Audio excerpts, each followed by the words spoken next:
म्हणजे लोक किती भेटायची आणि सांगायची की अरे तू आकांक्षा आहेस ना आबाळमयातली. डबिंगच्या पण ऑडिशन्स होतात, म्हणजे त्या आवाजाच्या जवळ जाणारे 4 आवाज यांची ऑडिशन होते. दिग्गज व्हॉइसिंग मधली फार दिग्गज मंडळी होती. म्हणजे विनोद कुलकर्णी आहे, उदय काका होता, मेघना एरंडे होती, मग त्याच्यानंतर करण त्रिवेदी, अमित त्रिवेदी, अशी फार मोठी मोठी नावं. पूर्वी आमचं डब करत असताना आम्ही फॉर एक्झाम्पल हे इससे बच्चो ये क्या कर रहे हो, हे जे होतं त्याच्यामध्ये थोडंसं ड्रामॅटिक, म्हणजे थोडंसं ड्रामा होता. वरती मी डोरा दी एक्सप्लोरर नावाची सिरीज मी डब करायला सुरुवात केली, ज्याच्यामध्ये बूट्सचा व्हॉइस माझा होता, जी बरीच गाजली. हे किती इम्पॉर्टंट आहे ॲज अन ॲक्ट्रेस की तुमच्याजवळ ॲडिशनल स्किल असणं. पण अँकरिंगमध्ये पण खूप गोष्टी आहेत. आता गेम शो होस्ट करणं इज ऑल्सो अँकरिंग. किंवा आता आपण जर मी एक ॲक्ट्रेस आहे स्वतःमध्ये, तर मला कुठल्याही माध्यमात टाकल्यानंतर मला त्याच्यामध्ये अकोमोडेट होता आलं पाहिजे. पण जे आउटसायडर्स असतात, ज्यांना काहीच माहीत नसतं या फील्डमध्ये कसं यायचं, कामं कशी मिळवायची, त्यांना तुम्ही तुमच्या आतापर्यंतच्या एवढ्या वर्षाच्या एक्सपिरियन्सवरून काय सांगाल? आणि या फील्डमध्ये असं म्हणतात की ॲक्टर म्हणून तुम्ही 4 पैसे किंवा नट म्हणून तुम्ही 4 पैसे कमी असलात तरी हरकत नाही, पण माणूस म्हणून तुम्ही बेटर असणं गरजेचं आहे. बिकॉज जे लोक अनेक वर्ष काम करतात त्यांच्याबरोबरही फ्रॉड होत असतात, पण ते वेगवेगळ्या पद्धतीतले असतील. की रोल तुम्हाला एक सांगितला जातो, एक कमिट केला जातो आणि तो तसा नसतोच. हा पण फ्रॉडच झाला ना एक आर्टिस्ट बरोबर. किंवा तुम्हाला एक पैसे कमिट केले जातात, नंतर काहीतरी गडबडच होते, ते तसे केलेच जात नाहीत, वेळेत दिलेच जात नाही. हा तर एक वेगळा संबंधच मुद्दा आहे म्हणा. सोशल मीडियावरनं तुम्हाला सतत दिसत राहतं की अरे हा तर माझ्या नंतर आला होता, ह्याला काम मिळतं यार, किंवा अरे ह्याला काम मिळतंय, किंवा यार मला का मिळत नाहीये, अरे यार इतक्या सिरियल्स चालल्यात, मी कुठे आहे.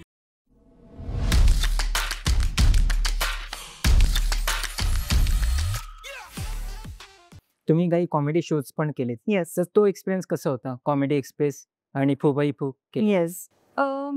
Skit is a very tricky thing. कारण आपण जे आता स्किट परफॉर्म करणं जे म्हणतो, तर मला असं वाटतं स्किट म्हणजे ही फुल लेंथ. आता तर मला वाटतं it's too late to talk about skits, because इतकं ओव्हर आपल्याकडे आता इतकी माध्यमं आहेत. OTT आहे, सिरियल्स आहेत, म्हणजे TV आहे, YouTube आहे, इतक्या गोष्टी आहेत, तर आपल्याला सगळ्याचा ॲक्सेस आहे ऑनेस्टली. पूर्वी ते नव्हतं, त्याच्यामुळे एक एक्सक्लुझिव्हिटी होती त्याच्यामध्ये. राईट. तसं नाटक, सिनेमा आणि सिरियल ही 3 माध्यमं होती. त्याच्यात स्किट हे माध्यम नव्हतं. आणि जाहिराती ऑफकोर्स.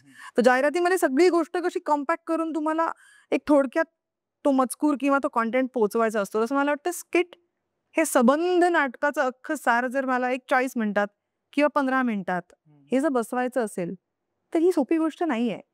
तर जी लोक आता त्याच्यामध्ये अत्यंत उत्तम काम, आणि comedy is a very serious job असं मला पर्सनली वाटतं. बिकॉज तुमचं टायमिंग, त्याच्यासाठीची तुमची तालीम, ह्याला काय तोडच नाहीये. तुमचं जे ते टायमिंग, म्हणजे आता एखादी एक सेम वाक्य जर मी बोलल्यावरती लोकांना हसायला येईल, सेम वाक्य तू बोलल्यावर लोकांना नाही येणार हसायला. ती टायमिंगची मजा आहे, त्या पर्टिक्युलर माणसाची. म्हणजे आता अनेक उत्तम उत्तम, आता नम्रता आहे, तिचं टायमिंग एक फार कमाल टायमिंग आहे तिचं. नम्रताचं आहे, शिवाली आहे, किंवा हास्यजत्रा करणारे अनेक लोक आहेत ज्यांचं टायमिंग इटसेल्फ इज, म्हणजे ती गोष्ट स्क्रिप्टमध्ये लिहिली तर असं वाटलं त्याच्यात काय करू शकू, पण त्या ज्या खुबी काढणं आहे किंवा ते वर्किंग करणं आहे, ते सोपं नाही. आणि मी जे काही शोज केले, ते कॉमेडी शोज केले, तर मी पर्सनली फार एन्जॉय केले. बिकॉज कॉमेडी करण्यासाठी स्वतःमध्ये जो एक मॅडनेस, एक क्वर्क, एक क्रॅकपॉटपणा जो लागतो, तो समहाव माझ्याकडे आहे असं मला वाटतं पर्सनली. कारण ते टायमिंग किंवा ते सगळ्यांमध्ये नसतं. बरोबर. सो ते शोज करताना काही काही वेळेला त्याच्यानंतर मी प्रशांत दामलेंबरोबर एक अख्खं ओळखणं बाळक नावाचं एक नाटक केलं कॉमेडी. सो कॉमेडीचं अंग होतं मला. लकीली मला एक गोष्ट कळत होती की एक पिरियड होता जेव्हा गोजीरवाण्या घरात नावाची सिरियल मी करत होते माझ्या आफ्टर माय कॉलेज नंतर जेव्हा मी ती करत होते, तेव्हा त्याच्यातल्या बऱ्याच जणांचं असं, काही आर्टिस्ट असं म्हणणं होतं, मी आता सिरियल नाही करणार आहे, मी फक्त फिल्मच करणार आहे, किंवा मी आता हेच करणार आहे. अनफॉर्च्युनेटली किंवा माझ्या फॉर्च्युनेटली मी असं म्हणेन, मला असं कधीच नाही वाटलं कुठलीच गोष्ट करताना. म्हणजे नाटक, सिनेमा, सिरियल, स्किट किंवा एनिथिंग, अँकरिंग, कुठलीच गोष्ट करताना मला असं नाही वाटलं की हे मला नाही करायचंय. कारण मला असं झालं की जर मी एक ॲक्ट्रेस आहे स्वतःमध्ये, तर मला कुठल्याही माध्यमात टाकल्यानंतर मला त्याच्यामध्ये अकोमोडेट होता आलं पाहिजे. तसं पूर्वीच्या वेळेला टेलिव्हिजनवरती बॉलिवूड काय म्हणतात, बॉलिवूड ॲक्टर्स ॲक्ट्रेसेस काम नाही करायचे. बट इव्हेंच्युअली बिग बीजना सुद्धा कौन बनेगा करोडपतीमध्ये टी व्हीमध्ये ते आलेच, शाहरुख आलाच. आता देर आर पीपल जे OTT माध्यमातून कामं करतायत. सो मला असं वाटतं काळानुसार जसं तुमचं माध्यम बदलत जातं, मग ते स्किट असो, OTT असो, यूट्यूब असो, इंस्टाग्राम असो. हू वुड हॅव थॉट की इंस्टाग्राम सुद्धा एक इंडस्ट्री आहे. It is an industry. जे टिकटॉकमध्ये आलं होतं, इट वॉज अन इंडस्ट्री. हां, तुम्हाला त्याचा भाग व्हायचा आहे का नाही, ही तुमची पर्सनल चॉईस आहे. की आता रील्समध्ये सुद्धा आपण रील्स जे आपण बघतो, ही सुद्धा एक सबंध इंडस्ट्री आहे. ब्रँड्स त्या रील्ससाठी पे करतायत, करोडो पैसे किंवा लाखो रुपये खर्च करतायत. ऑफकोर्स त्याच्यामागे काहीतरी असेल ना, that people are investing so much. बरं, काही अत्यंत छछोर रील करणारी लोकही आहेत, पण काही अत्यंत सफाईदार रील करणारी पण लोक आहेत, ज्याच्यामध्ये अनेक टेक्निक्स आहेत. किंवा आता जे आपण ट्रान्झिशन्स म्हणतो, कपडे चेंज करण्याचे ट्रान्झिशन्स किंवा बाकी अनेक टेक्निकल ट्रान्झिशन्स आहेत, लाईट ट्रान्झिशन्स आहेत. ह्या गोष्टी सोप्या नाही आहेत करायला. हे जेव्हा तुम्ही करायला जाता तेव्हा तुम्हाला कळतं. जसं स्किट हे माध्यम सुद्धा त्यावेळेला इतकं काय म्हणतात, मला असं वाटतं कुठलीच गोष्ट हलक्यात घेण्यासारखी किंवा अरे हे काय कोणी करू शकतं असं नाही आहे. प्रत्येक गोष्टीमध्ये जर तुम्ही मेहनत टाकली, प्रत्येक गोष्टीमध्ये जर तुम्ही कष्ट केले, तर you can definitely bring the best out of that medium. Because OTTमध्ये सुद्धा आता जसं यूट्यूबवरती पण सिरीज आहेत. कोणाला वाटलं होतं यूट्यूबवरती सिरीज असतील? कोणाला वाटलं होतं की नेटफ्लिक्स नावाचं एक अख्खं OTT माध्यम येईल की ज्याच्यामध्ये सिरीजची आपल्याला लत लागेल की 6 एपिसोडमध्येच मी बेस्ट क्वालिटी देणार आहे. बरं, असं नाही की ती सिरीज आहे, नेटफ्लिक्सवरती आहे म्हणून त्याचं बजेट एवढं असतं किंवा ते छोटेखानी पद्धतीने केलं जातं. नाही, त्याचे पण बजेट्स फार मोठे आहेत किंवा ते पण बजेट्स मोठे आहेत. म्हणजे मला काय म्हणायचं की क्वालिटी मोठी आहे. People are investing in the quality, की ही क्वालिटी मला द्यायची आहे. मग ते तुम्ही कुठेही करा.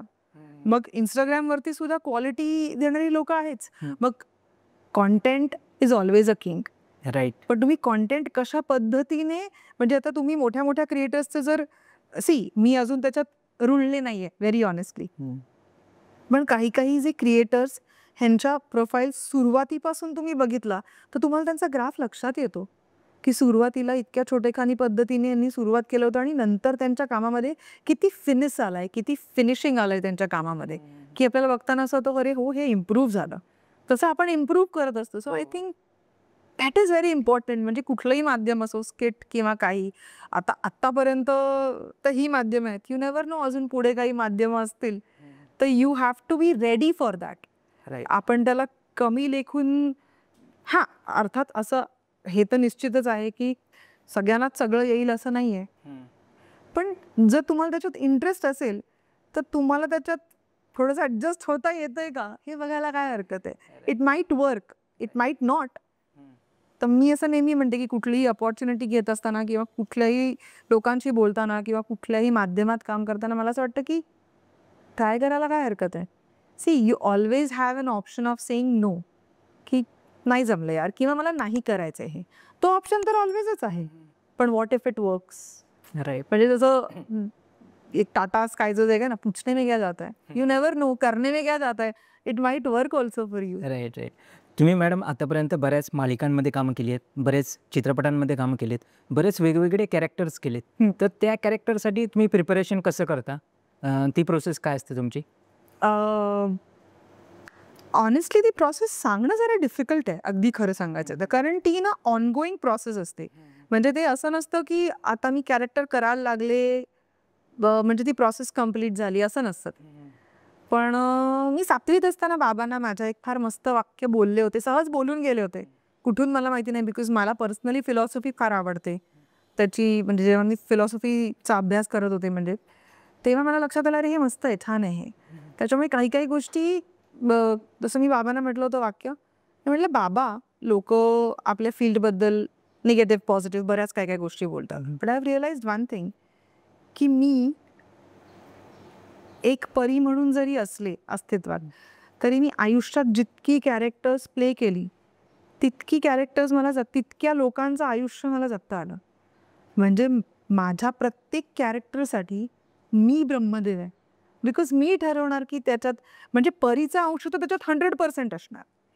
पण त्याचं आपण म्हणतो ना, आपण म्युझिकसाठी कसं फेडर आपण मिक्सर आपण ॲडजस्ट करतो की काय जास्त पाहिजे, बास जास्त पाहिजे आहे, बेस जास्त पाहिजे का, एक्झॅक्टली कुठलं प्रमाण कसं जास्त पाहिजे. तर त्या कॅरेक्टरमध्ये कुठले रंग कसे भरायचे हा कम्प्लिटली माझा चॉईस आहे. Right right. I think that is म्हणजे मी प्रत्येक कॅरेक्टर म्हणजे डबिंग असो किंवा ॲक्टिंग असो, स्किट असो किंवा कुठलंही काहीही असो, जे कॅरेक्टर्स जे रोल्स मी प्ले करते त्याच्यासाठी मी डिसाईड करते की ह्याच्यात कुठला भाव कसा असेल. तर आता प्रेपरेशनच्या वाईज म्हणाल तर ते कॅरेक्टरचे स्वतःचे कॅरेक्टरिस्टिक्स काय आहेत जे डिरेक्टरने मला सांगितलेले आहेत. मग लिखाणामध्ये काय आलं आहे, मग लेखकाची काय बाजू आहे, मग त्याच्यात मला माझं काय वाटतंय, माझा एक थॉट काय आहे. ॲज अ ह्युमन बिंग म्हणून आपल्याला काही एक्सपिरियन्सेस आलेले असतात किंवा काही रोल्स असे असतात की जे आपण कधीच फेस केलेले नसतात. तर तरी तुम्ही ते कसं पोर्ट्रे करू शकता. सो ती ऑनगोईंग प्रोसेस असते की अरे काय केल्यावर चांगलं वाटतंय, काय केल्यावरती छान नाही वाटत आहे किंवा तर ते ते ऑन असतं. जसं लक्ष्यमध्ये मी इन्स्पेक्टर प्ले केलं. तर जेव्हा मी बाबा तेव्हा लक्ष्यसाठी एक्झिक्युटिव्ह प्रोड्युसर म्हणून काम करत होते आणि सुचित्राताई मला भेटली होती. मी कुठलं तरी शूट संपवून चालले होते आणि सुचित्राताई बाबा एकत्र आले होते आणि बाबांना मी पिकअप करणार होते आणि पुढे आम्ही जाणार होतो. तर सुचित्राताईंनी सांगितलं, अरे परीला विचार ना, परी का करत नाहीये लक्ष्यमध्ये.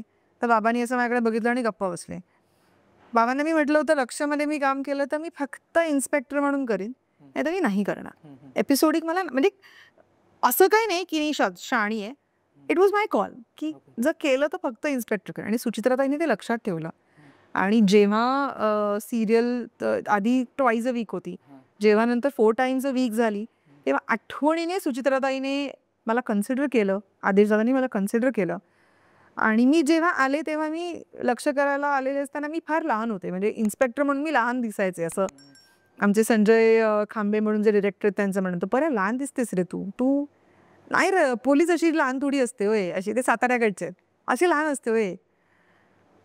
फ्रॉम दिस स्टेटमेंट जेव्हा मी लक्ष सिरियल जेव्हा संपली तेव्हा तो एक सेटबॅक होता, जिकडे लोक म्हणायचे, अरे परी ॲक्ट्रेस चांगली आहे रे, पण ती पोलीस दिसते रे. सो आता ते मी थोडंसं निगेटिव्ह आणि थोडंसं पॉझिटिव्ह असं एकत्रच घेतलं की सुरुवात अशी झाली होती ही पोलीस वाटत नाही आणि नंतर इट एंडेड ऑन अरे ती पोलीस वाटते. म्हणजे मला इनफॅक्ट लक्ष्यचं काय म्हणतात पोलिसांची छबी मला थोडीशी खोडायला किंवा एक पगडा बसतो ना आपल्या डोक्यावरती, अरे हा माणूस हाच आहे.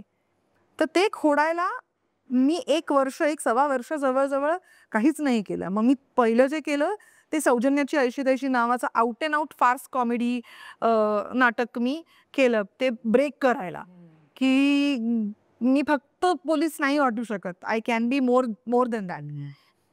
तर ती गंमत होती. सो त्याच्यात तर म्हणजे आणि लक्ष्यामध्ये तर जेव्हा किरण येळेला यायचे तेव्हा तर त्यांनी अख्खं कॅरेक्टर स्केच की हिची रास काय असेल हे पण ठरलं होतं की म्हणजे दिशा सूर्यवंशीची रास काय असेल, तिच्या घरातलं बॅकग्राऊंड काय असेल.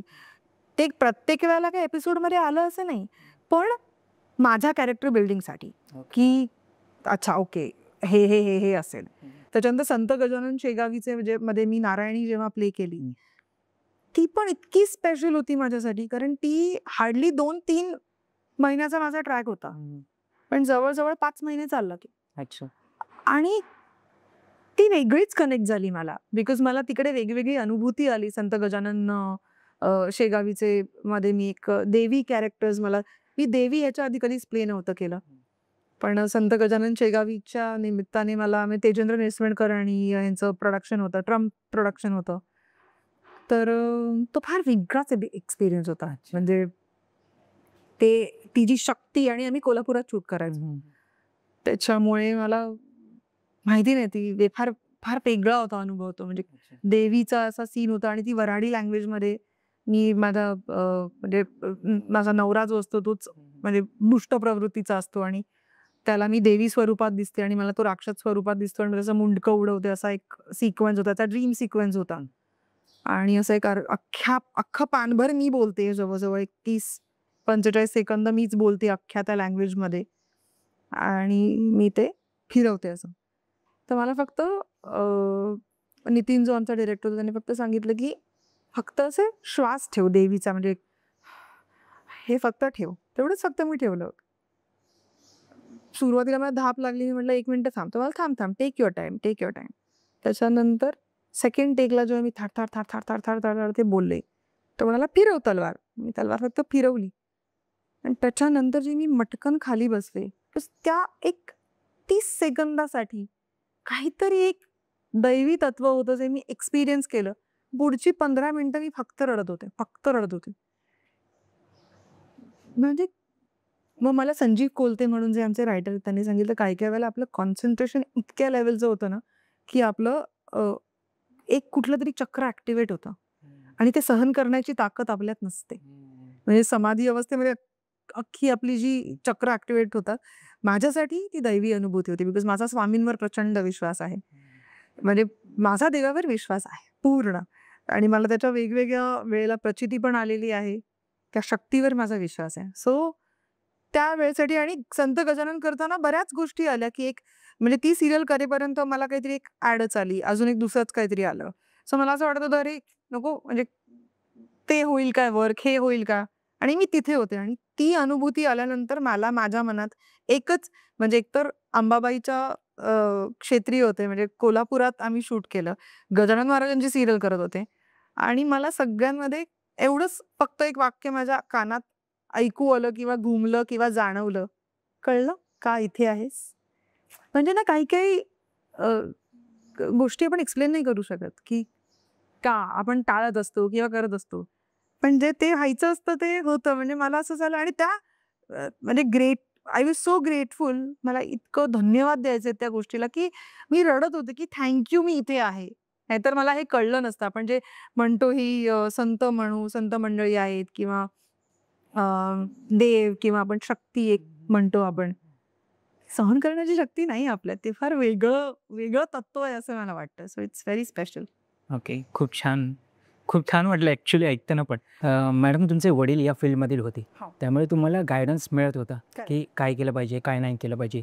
पण जे आउटसाइडर्स असतात, ज्यांना काहीच माहीत नसतं या फील्डमध्ये कसं यायचं, कामं कशी मिळवायची, त्यांना तुम्ही तुमच्या आतापर्यंतच्या एवढ्या वर्षाच्या एक्सपिरियन्सवरून काय सांगाल? सी ऑनेस्टली आजकाल खूप अशा अकॅडमीज आहेत जिकडे तुम्ही जाऊन शिकू शकता आणि एक्झॅक्टली ॲक्टिंगचं थिअरी म्हणा किंवा बाकी गोष्टींचा मला वाटतं युनिव्हर्सिटीजमध्ये सुद्धा काही कोर्सेस आहेत. तर ते तुम्ही ऑप्ट करू शकता. मग ते ऑप्ट केल्यानंतर हळूहळू कसं होतं ना, तुम्ही लोकांना भेटायला लागता. मग कुठे काय सुरू आहे, काय नाही आहे, ते हळूहळू कळायला लागतं. आणि मला असं पर्सनली वाटतं ना की एखादी गोष्ट जेव्हा आपण ठरवतो, एक गोल आपण जेव्हा ठरवतो, तेव्हा ऑटोमॅटिकली काही लोक, मला वाटतं आपण एखादा गोल जेव्हा ठरवतो तेव्हा ऑटोमॅटिकली काही लोक, काही माणसं किंवा काही काही वेळेला आपण असे प्लॉट केलं जातं तिकडे, असं मला वाटतं बऱ्याच वेळेला, की मग ते हळूहळू मार्ग मिळत जातो. पण तुम्ही तोपर्यंत स्वतःला तयार करणं इज व्हेरी इम्पॉर्टंट. राईट. की म्हणजे आता अर्थात लोकांना असं वाटेल की हां आम्ही केलं तयार, आता पुढे काय. पण काही अकॅडमीज आहेत, काही लोक आहेत ज्यांना तुम्ही कनेक्ट करू शकता. आणि आता तर सोशल मीडियामुळे गोष्टी इतक्या जवळ आलेल्या आहेत की your just one Instagram away, one message away की हे असं आहे. खूप कास्टिंग कंपनीज आहेत, ज्यांच्या वेबसाईट्स आहेत, ज्याच्यावरती जाऊन तुम्ही काय म्हणतात तुमचा पोर्टफोलिओ किंवा CV अपडेट करू शकता. आणि इन जनरलच स्किल वाईज तुम्हाला स्वतःला better and better, I think कुठलीही गोष्ट किंवा ॲक्टिंग काय किंवा बाकी कुठलीही गोष्ट या क्षेत्रामध्ये, मग तुम्ही डान्स रिलेटेड असाल किंवा मग अँकरिंग असेल किंवा स्किट असेल किंवा नाटक असेल, सिनेमा, एनिथिंग, मला असं वाटतं तुम्हाला स्वतः माणूस म्हणून तुम्ही किती मोठे होताय किंवा कसे ग्रो करताय त्याच्यानुसार हळूहळू या सगळ्या एक अपॉर्च्युनिटीज तुम्हाला मिळत जातात. देर इज काय हार्डवर्क शिवाय काही इलाजच नाही आहे. म्हणजे स्वतःवरती वेन यू लुक बॅक तुम्हाला असं होतं ना की जेव्हा आता म्हणजे माझं असं लक्षच्या वेळेला व्हायचं की मी खूप वर्कोहॉलिक आहे. त्याच्यामुळे आता असं नाही की मी फार रेग्युलर, पण पूर्वीच्या मनाने आत्ता मी काम कमी दिवस करते आहे. काम करत नाही असं नाही, पण काम कमी दिवस करते. तर मला असं होतं अरे मी कामच करत नाही, because I am very workaholic. म्हणजे जसं संत गजाननला सपोज म्हणजे 10 सीन्स असतील किंवा 11 सीन्स असतील आणि ते असे सगळे छान झाले की मला अशी शांत छान मस्त झोप लागते की वा मजा आली मला. वेन आय लुक बॅक मला असं होतं अरे हा लुक कसा झाला. म्हणजे असंही बऱ्याच वेळेला होतं की अरे यार तो लुक तसा केला असता तर बरं झालं असतं. ह्या खूप मायन्यूट गोष्टी आहेत, पण ॲज अ ह्युमन म्हणून मला वाटतं तुम्ही ते ग्रो करता की अरे ती मला वाटतं तुमची त्या कॅरेक्टरमधली इन्व्हॉल्वमेंट असते की त्या कॅरेक्टरला अरे यार हे द्यायचं राहून गेलं. It's like a baby. म्हणजे लक्ष सिरियल संपल्यानंतर मी फार मोठी पोस्ट लिहिली होती दिशाला की आय मिस यू आणि आता कसं आणि हे तसं. सो बरेच लोक मला सांगत होती की अरे पुन्हा भेटू ना, पुन्हा काम करू ना, पुन्हा हे करू ना. मला एक सिरियल संपणं किंवा एक प्रोजेक्ट संपणं is like see every role किंवा every character is my baby I am shaping it.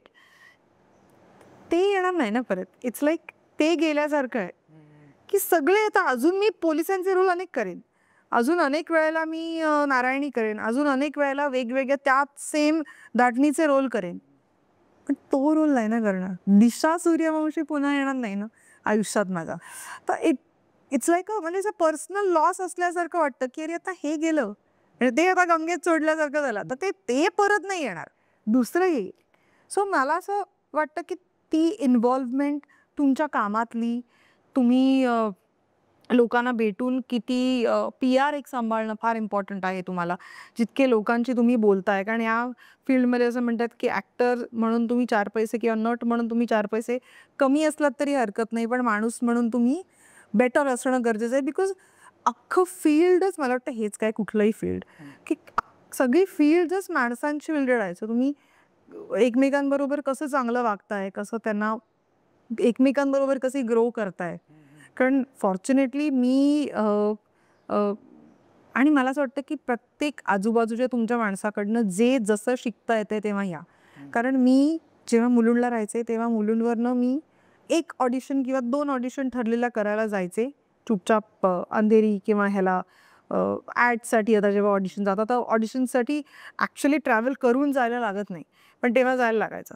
So actual जेव्हा तिकडचं तेव्हा 2 ते 2 ऑडिशन द्यायचे आणि यायचे. आणि एकदा मी श्रीजी च्या इथे जेव्हा ऑडिशनला गेलेले होते, एक मुलगी मला भेटली लिफ्टमध्ये. ती म्हणाली hi how you, good how you. तिने पण मेकअप केला होता, मी पण केला होता. ती म्हणाली are you going for an audition. म्हटलं yeah I am going for an audition, can I come. तर आय वॉज नॉट शुअर. म्हटलं yeah I think you can come, you can ask, I think it's a shortlisted audition but you can definitely check. तर तिने विचारलं आधी, एक त्यांनी विचारलं तर दुसऱ्या बाजूला तिला सांगितलं no sorry it's a shortlisted audition. मग दुसऱ्या एका ठिकाणी ती गेली आणि ती म्हणाली can I give an audition. तर ते म्हणाले या you are suitable, you can join in. So ती गोष्ट मी तिकडनं शिकले की आपल्याला फार असं असतं की हां हे एवढंच मी हेच करणार, बट जी लोक आउट ऑफ मुंबईमधनं येतात इथे राहतात त्यांचं कसं असतं की मला रेंट भरायचं आहे, मला माझं जिमच्या गोष्टी मेंटेन करायच्या आहेत, इतर लाईव्हलीहूडसाठी ज्या काही गोष्टी आहेत ते सगळं मला करायचं आहे. त्याच्यामुळे त्यांना ते कंपल्सरी आहे. त्याच्यामुळे ते ज्या शिद्दतने ज्या पद्धतीने काम करतात मला वाटतं ती चिकाटी माझ्यात नव्हती ऑनेस्टली. बिकॉज मी मुंबईतच राहणारे होते. मला असं झालं होतं की हां ठीक आहे, माझं आईवडिलांचं घर आहे, माझं झालं ऑडिशन देऊन आलं की मला घरी जायचं आहे. पण मला वाटतं ती जी शिद्दत आहे ना आउटसायडर्समध्ये ती जास्त प्रमाणात जाणवते. कारण त्यांना सस्टेन करायचं असतं. आपला कसं सस्टेन करायची काही गोष्ट नसते आपल्याकडे. आपल्याला माहिती असतं चाललंय हे झालं ठीक आहे, नाही तर दुसरं येईल असं. सो मला वाटतं ती एक जेन्युनिटी, त्या जिद्दीने काम करणं. सो मला लक्षात आलं की नाही आपल्याला. मग त्याच्यानंतर जेव्हा मी ऑडिशन्सला गेले, बिकॉज त्याच्यानंतर सुद्धा एक लक बाय चान्स नावाची मी एक फिल्म बघितली की you never no what's meant for you will get it. But काही वेळेला तुम्हाला प्लॉट केलं जातं तिकडे की अरे बघ करून बघा. आणि त्याच्यानंतर काही ॲड्स मी लिटरली तशा केल्या की can I give an audition. आणि माझा एक को ॲक्टर मला बोलला होता की आपण कामच मागतोय ना, यू आर नॉट बेगिंग. तुम्ही काय बेग करत नाही आहात कोणाकडे, you are asking for a work. I want to work, do you have work and if am I suitable for that. It's like a giving an interview की अच्छा इकडे एक काय म्हणतात कामाची संधी आहे, मला करायची इच्छा आहे, कॅन आय आस्क. विचार करायला काय हरकत आहे नाही का. सो ते मला फार इंटरेस्टिंग वाटलं. त्याच्यामुळे मला असं वाटतं की ते तुमच्या जेहनमध्ये बसलं पाहिजे की मला हे करायचंय. मग ऑटोमॅटिकली गोष्टी मिळत राहतात. मग ती अकॅडमी असेल किंवा एखादा माणूस असेल किंवा तुम्ही नाटक बघायला गेलेलं असताना सुद्धा रॅन्डम भेटलेला माणूस असेल, ज्याच्यामुळे अचानक तुम्हाला काम मिळू शकतं. सो काय म्हणतात, सुदैवाने किंवा दुर्दैवाने ह्याला काही नियम नाही आहेत की हे केल्यावर हे वर्क होईल, हे केल्यावरती हे तुमच्यासाठी वर्क होईल, एखाद वेळेस होणार पण नाही. पण मग मी हे करून बघू का, अरे ह्याच्याने काय वर्क होत नाही, but you never know that might work for you. Right. So be very attentive की असं मला वाटतं. ओके. 2 प्रश्न आहेत. एक, एखादं कॅरेक्टर तुम्ही केलंय आणि ते कॅरेक्टर तुमच्यासोबत राहिलंय, असं झालंय का? आणि दुसरं आहे की ज्यावेळी आउटसाइडर्स येतात त्यांना सस्टेन करायचं असतं, त्यांच्यामध्ये एक डेस्परेशन पण असतं काम मिळवायचं. बरोबर. पण कधी-कधी असं होतं की त्या डेस्परेशनचा फायदा घेतला जातो समोरून पण, बरोबर. की आणि त्याचा मिसयूज होतो किंवा काही फ्रॉड्स होतात. तर असं पण झालंय. तर याबद्दल तुम्ही काय सांगाल? पहिला मी सांगते कॅरेक्टर्स बद्दल. माझी जसं मला वाटतं ह्या प्रश्नाचं उत्तर मी आधीच दिलंय. मी जितकी कॅरेक्टर्स केली आहेत ती सगळी माझ्या बरोबर राहिली आहेत, म्हणजे सगळीच. पण प्रिसाइजली दिशा ऑफकोर्स, आकांक्षा राहिली आहे आबाळमायाची, नारायणी राहिली आहे. सो असं कुठलंच नाहीये की म्हणजे नाही, पण असं झालंय की ते सुटत नाहीये, म्हणजे ते आता ते पर्सनल परीवरती ते हवी होते. असं कधीच नाही. परीवर हवी, सी जसं मी म्हणतो तसं मी ब्रह्मदेव आहे ना माझ्या सगळ्या कॅरेक्टर्सची. मी माझे जे काय कॅरेक्टर्स मी प्ले करते, जे रोल्स मी प्ले करते, त्याची मी ब्रह्मदेव आहे. त्याच्यामुळे माझ्यावर हवी नाही झालंय कोणी. पण ऑनेस्टली एक माझं फार लाडकं कॅरेक्टर माझ्या वडिलांनी आणि संचित वर्तक यांनी मिळून एक प्रोडक्शन सुरू केलं. तर बाई, अमिबा आणि स्टील ग्लास नावाचं एक प्रायोगिक नाटक मी करत होते, म्हणजे मधल्या पिरियडमध्ये. भीमराव मुडे जो लक्षला पण दिग्दर्शक होता, नॅशनल अवॉर्ड विनिंग दिग्दर्शक आहे. सो त्यांनी ते दिग्दर्शित केलेलं, किरण येळे यांनी लिहिलेलं. मी आणि संचित वर्तक त्याच्यामध्ये परफॉर्म करायचो. योगेश सराफ नावाचा माझा मित्र त्याच्यात प्रोडक्शन करायचा आणि आशुतोष म्हणून म्युझिक करायचा. तर आमची ही अख्खी टीम मिळून आम्ही एक नाटक करायचो. त्याच्यामध्ये मी खूप रोल्स प्ले केले. म्हणजे पहिला भाग अभिवाचन करायचो आम्ही. किरण येले यांचं पुस्तक आहे बाईच्या कविता म्हणून, त्या कवितांचं, आणि त्याच्यावरती एक्सप्लेन आम्ही करायचो ते. आणि दुसऱ्या भागामध्ये स्त्री पुरुष संबंधांवरची गोष्ट, म्हणजे लहानपणापासून मोठं होईपर्यंत कसं ते वर्क होतं. तर बाई, अमिबा आणि स्टील ग्लास नावाची एक गोष्ट होती त्यांच्या पुस्तकामध्ये किरण येलेंच्या. तर ती आम्ही एनॅक्ट करायचो. त्याच्यामध्ये मी लहान मुलगी, बहीण, आई, त्याच्यानंतर हे 4 छोटे छोटे रोल होते. आणि त्याच्यानंतर मी प्रेयसी आणि वेश्या असं 2 मी सेक्स वर्कर अशा 2 रोल मी प्ले करायचे. त्याच्यात सईदा नावाचं जे कॅरेक्टर होतं, म्हणजे जे सेक्स वर्करचं होतं, ते आयुष्यभर हावी नाही झालं माझ्यावरती, पण ते it's very close to my heart, very close to my heart. Because त्याच्यात जे लिखाण होतं ते फार सुंदर लिखाण होतं. आणि म्हणजे प्रेयसी जनरली खूप प्रॅक्टिकल लेवलवरती नाटक होतं ते. तर प्रेयसी तर आवडायचीच सगळ्यांना, पण लोक प्रेमात पडायचे सईदाच्या. ती मला जास्त कौतुक होतं की हा प्रेयसी किंवा ह्यांच्या प्रेमात पडणेच ठीक आहे, पण ती लवेबल होऊन जायची. म्हणजे आणि ते मी आता सांगताना पण माझ्या अंगावर काटा आलाय, कारण मी अशी एक एक्झिट करायची अशी, ठीक आहे, म्हणजे एक शेवटचं वाक्य होतं, रख रे थोडा ज्यादा पैसा रख, थोडा और हसा कर रे, हसेगा ना तो थोडा ज्यादा जिएगा, असं म्हणून मी अशी करत एक्झिट घ्यायचे.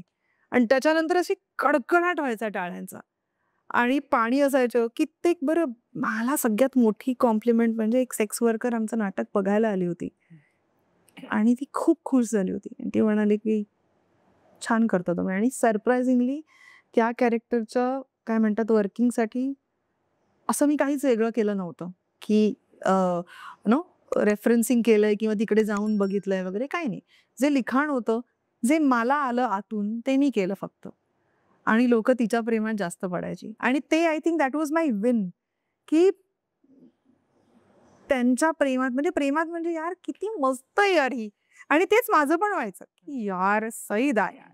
सो ते character is very special in my life. पण बाकी सगळेच म्हणजे रिसेसची अगदी व्हॉइसिंग मधली रिसेसची स्पिनेली पण असेल, ती पण माझ्यासाठी फार स्पेशल आहे. बलू स्पेशल आहे. एकाला सिलेक्ट केलं तर it will be very unfair बाकीच्या सगळ्यांना. त्याच्यामुळे येस. आणि फ्रॉड्सच्या बाबतीत मी असं म्हणेन ना की सी हे चढ-उतार आहेत असं मला वाटतं. कुठलीच गोष्ट जेव्हा जर फ्लॅट असेल तर I think that's not alive. तर मी असं म्हणत नाही की तुम्ही फ्रॉडला बळी पडावं, पण मला असं वाटतं की तुम्ही सतर्क राहा. म्हणजे यू शुड बी अटेंटिव्ह की काय होतंय माझ्याबरोबर किंवा काय करतो. तरीही त्याच्या पलीकडे काही काही वेळेला होतात.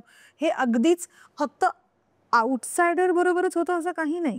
जे लोक अनेक वर्ष काम करतात त्यांच्याबरोबरही फ्रॉड होत असतात, पण ते वेगवेगळ्या पद्धतीतले असतील. की रोल तुम्हाला एक सांगितला जातो, एक कमिट केला जातो आणि तो तसा नसतोच. हा पण फ्रॉडच झाला ना एक आर्टिस्ट बरोबर. किंवा तुम्हाला एक पैसे कमिट केले जातात, नंतर काहीतरी गडबडच होते, ते तसे केलेच जात नाहीत, वेळेत दिलेच जात नाही. हा तर एक वेगळा संबंधच मुद्दा आहे म्हणा. त्याच्यावर आपण न बोललेलं जास्त बेटर. कारण लोकांना फक्त चकाचौंध चमक दिसते सगळी की अरे इनका तो क्या, इनका तो मस्त होगा, असं असं सगळ्यांच्या एक मनात डोक्यात असतं. बट इन जनरल कॉर्पोरेटमध्ये सुद्धा तुम्ही आज म्हणजे आज तुम्ही काम केल्यानंतर महिन्याभरानंतर तुम्हाला पगार मिळतो. इथे प्रत्येकाला 90 दिवस तुमचं काहीच म्हणणं नाहीये. सो ते 90 दिवस त्याच्या आदल्या वेळेला जर तुम्ही काही केलं नसेल तर 90 दिवस तुम्ही कसं घर चालवणार. सो मला असं वाटतं ना की तुम्हाला स्वतःवरती विश्वास ठेवणं आणि स्वतःबरोबर कम्प्लीट स्वतःला ओळखणं is very important for any career, कुठल्याही करिअरसाठी. बिकॉज तुमचा स्वतःवर तो विश्वास असेल. कारण असे बऱ्याच वेळेला क्षण येणार की जिकडे तुमच्याकडे शून्य पैसे असतील किंवा जिकडे तुम्हाला कसं सर्व्हाइव्ह करायचं माहिती नसेल, काम मिळत नसेल, अशा एक ना अनेक गोष्टी किंवा तुम्हाला कमिट केले जातील की तुम्हाला उद्या देणार पैसे आणि नंतर दिलेच नाही आहेत. सी जेव्हा तुमचं सर्व्हायव्हलच इम्पॉर्टंट असतं तेव्हा तुम्ही काय म्हणतात तेव्हा तुम्हाला काय म्हणतो ज्ञान नाही देऊ शकत आपण. बरोबर. तुमच्या सर्व्हायव्हलची गोष्ट आहे. त्याच्यामुळे मी प्रत्येकाला पहिले सांगेन की असं नाही की पैसा दुय्यम आहे. अनफॉर्च्युनेटली पैसा हेच माध्यम आहे त्याच्यामुळे तुम्ही जगू शकता. त्याच्यामुळे मी असं म्हणेन की स्वतःला तितकं सक्षम बनवा की जिथे मी आता मला हा रोल करायचा आहे का नाही करायचा आहे, ह्या पोझिशनमध्ये मी असेल, माझं घर सुखरूप चालू असेल, माझ्या फॅमिलीची काळजी मी घेत असेन किंवा माझ्या बेसिक ज्या काही नेसेसिटीज आहेत त्याची काळजी मी घेऊ शकत असेन. त्यासाठी काही वेळेला तुम्हाला तुमच्या मनाविरुद्ध त्यातल्या त्यात एक छान किंवा त्यातल्या त्यात एक बरं इतकं हा काही बरं नसलेलं काम करावं लागलं तर करा. का? बिकॉज ते काम तुम्हाला पुढे सस्टेन करण्यासाठी इम्पॉर्टंट आहे. की ते काम तुम्हाला पुढचं 4 कामं हळूहळू की बाबा तुमचं मनस्वास्थ्य फार इम्पॉर्टंट आहे याच्यामध्ये. त्याच्यामुळे मी म्हणेन की स्वतःला प्रिपेअर करा, तयार करा. स्ट्रगल हा तर काय म्हणतात अनअवॉइडेबल आहे. मग तो कुठलाही असू शकतो की बरं. आणि त्यात गडबड कशी आहे की आपलं माध्यम आता तर सोशल मीडियामुळे अजून गडबड मेजर अशी आहे की तुम्ही काम नसताना ठीक आहे ना, मला माहिती आहे मी स्वतःला प्रिपेअर करते, मला मिळेल काम. ह्याच्या पलीकडे होत काय राहतं, सोशल मीडियावरनं तुम्हाला सतत दिसत राहतं की अरे हा तर माझ्या नंतर आला होता, ह्याला काम मिळतंय यार, किंवा अरे ह्याला काम मिळतंय, किंवा यार मला का मिळत नाहीये, अरे यार इतक्या सिरियल्स चालल्यात मी कुठे आहे, अरे OTT मध्ये इतकं चाललंय मी कुठे आहे. तर ही गोष्ट खाते, ही पर्सनली मलाही खायची एका पॉइंटला. तुम्ही ते नंतर ग्रो होता, मॅच्युरिटी तुमच्यात येते की it's okay, what is meant for you तुम्हाला मिळणार. किंवा प्रत्येकाची एक करेक्ट वेळ असते. तर तोपर्यंत स्वतःला सांभाळणं फार इम्पॉर्टंट आहे. कारण मी जसं म्हणते की nothing at the cost of my happiness and peace of mind, हे माझं फार फेवरेट वाक्य आहे. की माझं मनस्वास्थ्य आणि माझा आनंद ह्याचं काही मोल नाही लावू शकत कोणी. कारण जर मी स्वतः शांत असेल डोक्याने, मी स्वतः आनंदी असेन, माझं स्वतः मनस्वास्थ्य चांगलं असेल, तर मी लोकांची काळजी घेऊ शकेन, तर मी चांगलं काम करू शकेन. माझ्याकडेच नसलं तर मी कोणाला देणार आहे. If I am not happy तर मी समोरच्याला तो आनंद देऊच शकणार नाही. मग कटकट करणं, चिरचिर करणं हे सगळं होत राहतं. आणि इट्स अ प्रोसेस. ती जसं म्हणतो ना की चढ उतार असतात ते, की कधी खूप छान असतं, कधी खूप असं म्हणजे एखाद वेळेस असं होईल की तुम्हाला लाखो रुपये मिळतील, एखाद वेळेस तुम्हाला काही 1000 मिळायला पण मुश्किल होईल. So it's a process. आणि ते ह्या मी फ्रीलान्सिंग म्हणेन इंडस्ट्रीपेक्षा. ते ह्या फ्रीलान्सिंग बरोबर काय म्हणतात, उसके साथ आने वाली चीज आहे. तर you have to deal with that too, म्हणजे काय म्हणतात, स्वतः सक्षम म्हणतो ना आपण. आणि एकदा आपण स्वतःला डोक्याने फर्म केलं ना की मग कुठलंही फील्ड कसंही होत राहतं. मनस्वास्थ्य टिकवण्यासाठी तुम्ही काय करता, म्हणजे त्याच्यासाठी काही स्पेशल? असं काही नाहीये, बट आय थिंक मी काय करते तर माझा सेल्फ टॉक खूप ऑन असतो स्वतःला. म्हणजे स्वतःची, म्हणजे काय कायला मी उघड पण बोलते लोकांना, वेडी आहेस का तू थोडीशी. पण फ्रेंड्स आहेत माझे, माझ्या नशिबाने टचवूड, म्हणजे माझ्या आयुष्यात फार चांगली माणसं मला मिळाली, ज्यांनी मला सांभाळलं किंवा काळजी घेतली. काही काळाला कसं असतं ना की आपण त्या एका सर्कलमध्ये असतो, तर आपण त्याच्याच आजूबाजूचा विचार करत असतो. म्हणजे काही वेळेला तुम्हाला एक थर्ड पॉइंट ऑफ व्ह्यू द्यायला जो माणूस त्या सर्कलमध्ये नाहीये, तो फार हेल्प करतो तुम्हाला, की एक थर्ड अँगल, तुम्हाला एक थर्ड पॉइंट ऑफ व्ह्यू मिळतो की अरे हा यार, ह्याचा आपण विचारच नव्हता केला, जी खूप सोपी गोष्ट पण असू शकते एखाद्या वेळेस. So I think self talk, self acceptance, की मी जशी आहे तसं मी स्वतःला ॲक्सेप्ट करते. की काही लोक, तर फॉर एक्झाम्पल मला असं वाटायचं की अरे सगळ्याच लोकांबरोबर आपलं जमलं पाहिजे, पण मला आयुष्यात काही वेळेला काही कडू अनुभव यावे लागले, ज्याच्यामुळे मला कळलं की इट्स ओके, सगळ्यांबरोबरच नाही जमलं तरी हरकत नाहीये, किंवा सगळ्याच लोकांना काही मी आवडणार नाही, दॅट्स ओके. राईट. किंवा सगळीच माणसं काही मला आवडणार नाही, दॅट इज ओके. त्याच्यामुळे मला असं वाटतं की प्रत्येक माणसांची अंतरं ठरलेली असतात, की ह्या माणसाबरोबर माझा इतकाच रॅपो आहे, या माणसाबरोबर माझं जवळ आहे. माझ्या एका कझन, माझी पिंकूताई म्हणून जी माझी बहीण आहे, तिने मला एक फार छान सांगितलं होतं की एक सर्कल आखायचं आणि त्याच्यामध्ये जे तुमचे फार इम्पॉर्टंट लोक आहेत की ज्यांना काढूच शकत नाही, की मॅन्डेटरी आहेत, म्हणजे मला जगण्यासाठी ही माणसं पाहिजेत, ती एक. मग त्याच्यानंतर एक बाहेरच्या सर्कलमध्ये की अरे ही एक. तर मला वाटतं आपण ते कॅटेगराईज करणं फार गरजेचं आहे, की जसं फॉर एक्झाम्पल आपले आई वडील आहेत, नवरा आहे माझी फॅमिली आहे, माझी सासूबाई आहेत, माझे काही फ्रेंड्स आहेत, बेस्ट फ्रेंड्स आहेत, की ज्यांच्याशिवाय मी फंक्शनच करू शकत नाही असं काहीच नाहीये, बिकॉज कोणापासून काहीच थांबत नाही. पण हे मॅन्डेटरी आहेत, तर त्यांना जपण्यासाठी मला ज्या गोष्टी कराव्या लागतात त्या मी करणारच आहेत. पण मग काही लोक असतात की ठीक आहे, जसं मी माझ्या आईला, म्हणजे माझ्या सासूबाईला मी म्हणते, आईला म्हणते की हे बघ आई, मी कम्प्लीट रिस्पॉन्सिबल, म्हणजे इन जनरलच, फक्त तिलाच असं नाही, कुठल्याही कोणाच्याही बाबतीत मी स्वतःला सांगितलेलं आहे की मी कम्प्लीट रिस्पॉन्सिबिलिटी घेते ऑफ माय ॲक्शन्स. म्हणजे मी काय वागते आहे, काय बोलले आहे, त्याची मी कम्प्लीट रिस्पॉन्सिबिलिटी मी घेते. पण त्याचा तू काय अर्थ लावतेस ही तुझी रिस्पॉन्सिबिलिटी आहे, ती माझी रिस्पॉन्सिबिलिटी नाही.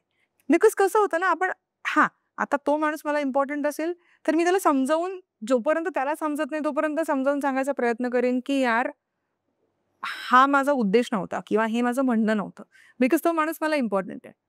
पण एखाद्या माणसाबद्दल मला असं वाटत असेल की तुला काय पाहिजे ते विचार कर, मग त्याला एक्सप्लेन करायला जात नाही मी, तुमको जो सोचना है वो सोचो. सो तुमचं डोकं शांत राहतं. इव्हन नीलूताईंनी नीलकांती पाटेकरांनी माय स्पेस नावाचे एक छान सुंदर युट्यूबवरती पण अवेलेबल आहे. It helps me a lot. मला फार आवडतं की आपण डोक्यामध्ये ना फार नको त्या गोष्टींचं ओझं घेऊन फिरत राहतो.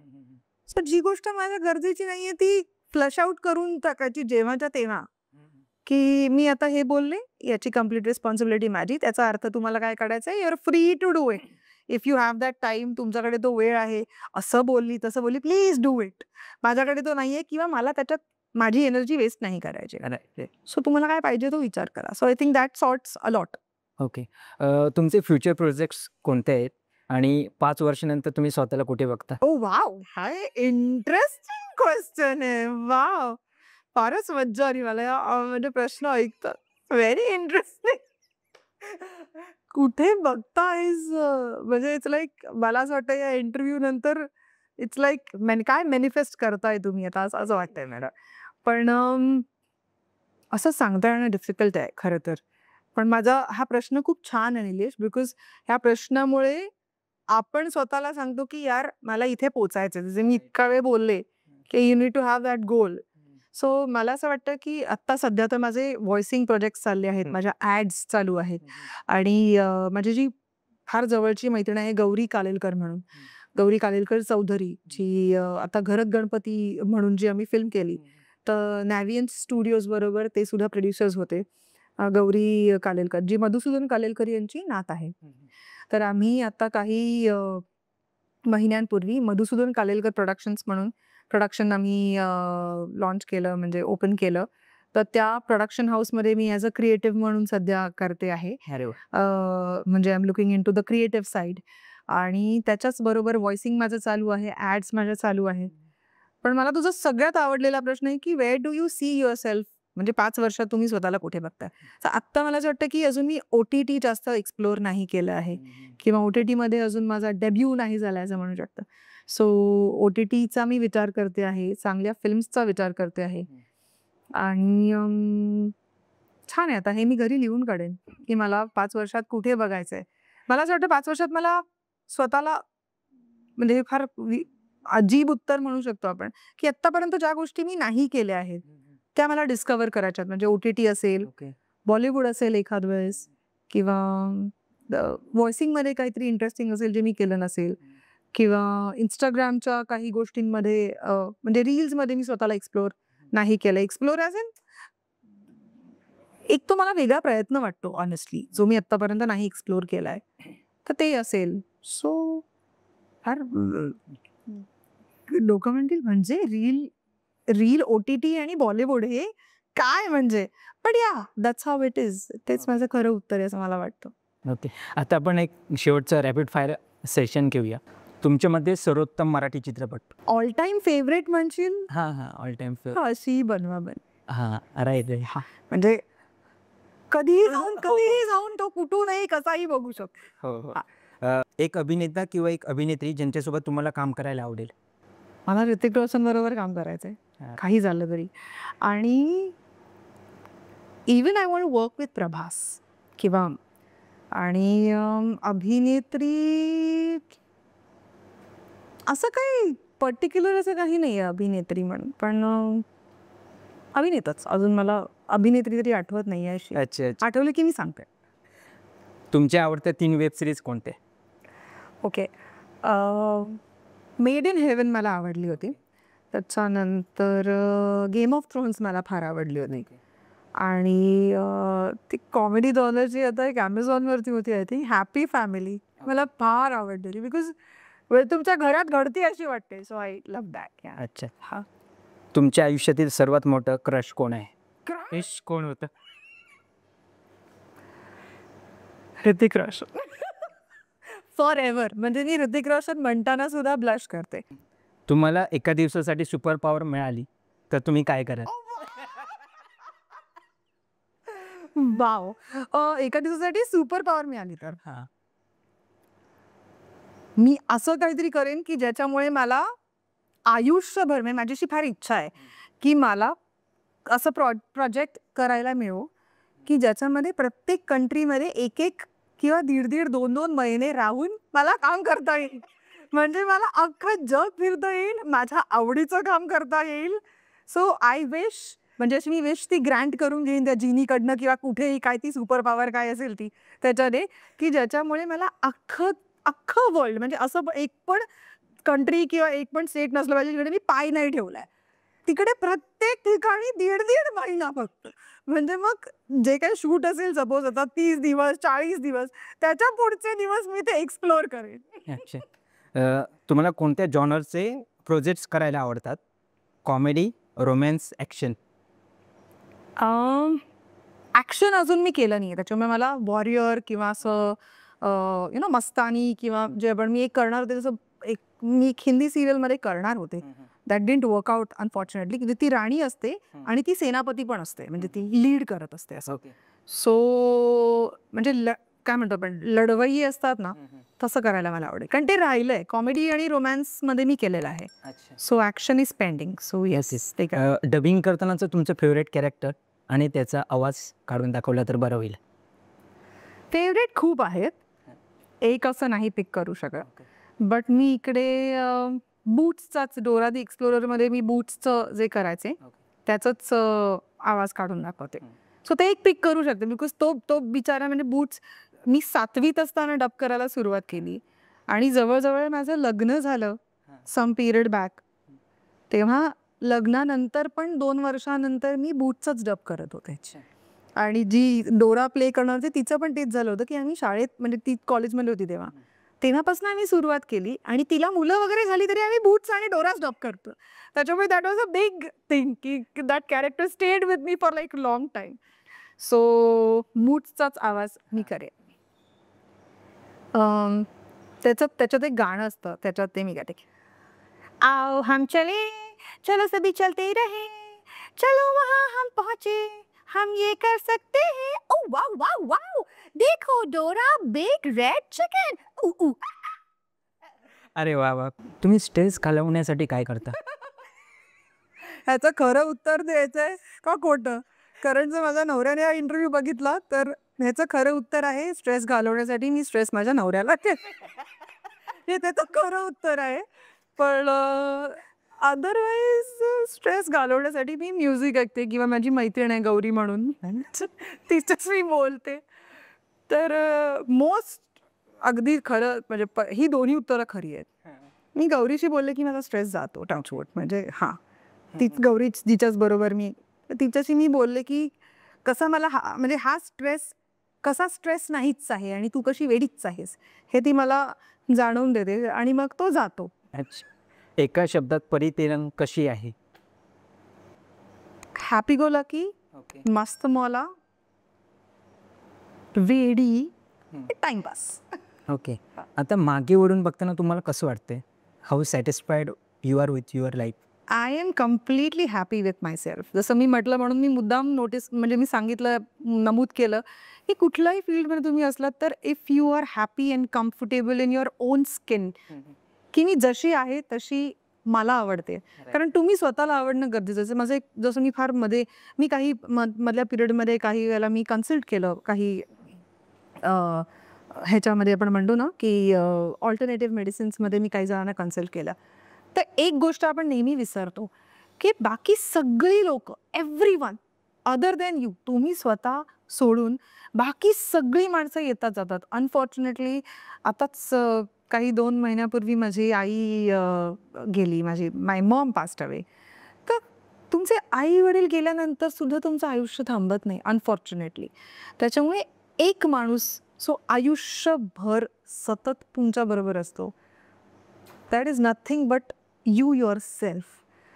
तर तुम्ही स्वतःला किती ग्रेटफुल असलं पाहिजे तुमच्या सोलला किंवा तुमच्या स्वतःच्या अस्तित्वाला, की यार हा माणूस किंवा हे शरीर किंवा हे सोल, हा ब्रेन, हे हृदय, हे हात पाय, हे सतत तुमच्या बरोबर आहेत. तो स्ट्रेस असो, हॅपीनेस असो, सॅडनेस असो. So you should be grateful to yourself and you should be happy की हे जे स्ट्रक्चर आहे किंवा हा जो माणूस आहे हा असा आहे आणि दॅट्स युअर्स. त्याच्यामुळे तुम्ही ते ॲक्सेप्ट केलं पाहिजे आणि ते एकदा ॲक्सेप्ट केलं ना की तुम्ही फार एन्जॉय करता लाईफ. मग त्याच्यानंतर आय हॅव रिअलाइज की तुम्हाला दुसऱ्या कोणीतरी व्हॅलिडेट करायची गरज लागत नाही की अरे हे करेक्ट आहे किंवा हे राईट आहे. तुम्हाला माहिती असेल ना की मला दुःख झालं तर मी रडणार आहे किंवा हे मला नाही आवडलं तर ह्या माणसापासून मी थोडंसं अंतर कायम ठेवणार आहे किंवा ही माणसं माझ्या फार जवळची आहे त्यांना ह्या जपण्यासाठी मी काही करणार आहे. हे जर तुम्ही स्वतःबरोबर कम्फर्टेबल असाल ना तर ते बायफिरिकेट करणं फार सोपं जातं. आणि मग दुसऱ्या कोणीतरी तुम्हाला तू राईट आहेस किंवा तू चांगला आहेस, वाईट आहेस म्हणण्याचा काही फरक पडत नाही. And that is very important. तुम्ही स्वतःला व्हॅलिडेट करणं किंवा ॲक्सेप्ट करणं फार गरजेचं आहे. So I am very happy whatever I am right now. जिकडे मी आहे, जिथे जो काही माझा प्रवास आहे, I am extremely happy, extremely happy. तुम्हाला खुशी बघून आम्हाला खुश वाटतं. Yes yes yes. हां, सिरियसली खूप छान वाटलं तुमच्याशी बोलून. येस. खूप गोष्टी शिकायला मिळाल्या. तुम्हाला तुमच्या पुढील वाटचालीसाठी आमच्या टीमकडून खूप साऱ्या शुभेच्छा.